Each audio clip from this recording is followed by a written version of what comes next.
अस्सलाम वालेकुम। जड़ावाला से मीडिया रिपोर्ट।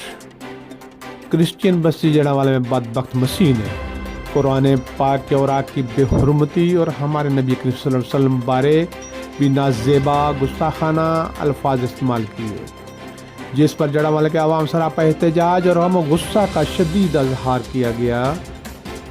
बलाल सुनहरी DPO जड़ावाला की क़यादत में पुलिस की भारी नफरी मौका पर पहुंच गई। आवाम ने सैनमन चौक रोड को ब्लॉक कर दिया। आवाम की भारी तादाद भी सड़कों पर निकल आई और एहतजाजी मुजाहरे शुरू कर दिए।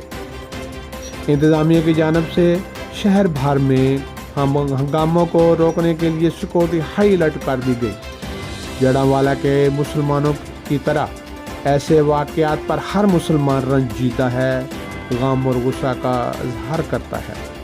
किसी भी मुसलमान के लिए अपने नबी मोहतरम सल्लल्लाहु अलैहि वसल्लम और कुरान मजीद की बेहुरमती गुस्ताखी नाकाबिल कबूल है। सवाल पैदा होता है कि पाकिस्तान में ऐसे वाक़यात बार बार क्यों हो जाते हैं। ऐसे वाक़यात के मुजरमों को पाकिस्तान में कानून के मुताबिक सज़ा क्यों नहीं होती, बल्कि मुजरमों को हुकूमत पाकिस्तान की जानिब से सहूलतें मुयस्सर आ जाती हैं।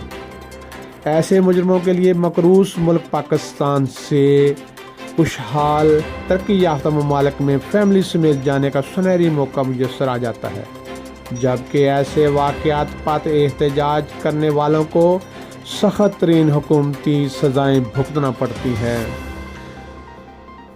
यही वजह है कि बार बार गैर मुस्लिमों की जानब से ऐसे नाकाबिल बर्दाश्त वाक़यात रूनुमा होते रहते हैं। ऐसे वाक़यात की वजह से मुल्क में अमन व अमान का मसला पैदा हो जाता है। माली और जानी नुकसान मुल्क और कौम को बर्दाश्त करना पड़ता है। जदीद टेक्नोलॉजी के दौर में हुकूमत पाकिस्तान ऐसे वाक़यात के मुहर्रकात तक पहुँचे और नबी मोहम्मद सल्लल्लाहु अलैहि वसल्लम और कुरान मजीद की बेहुरमती के तमाम मुल्ज़िमों को सज़ा दिलाए। मुसलमानों के लिए ऐसे नाकाबिल बर्दाश्त वाक़यात के मुजरमों को सख्त सज़ा दिलानी ज़रूरी है, ताकि पाकिस्तान के मुसलमानों को यकीन हो जाए कि ऐसे वाक़यात के मुजरमों को हुकूमत पाकिस्तान सख्त सज़ा दिला सकती है।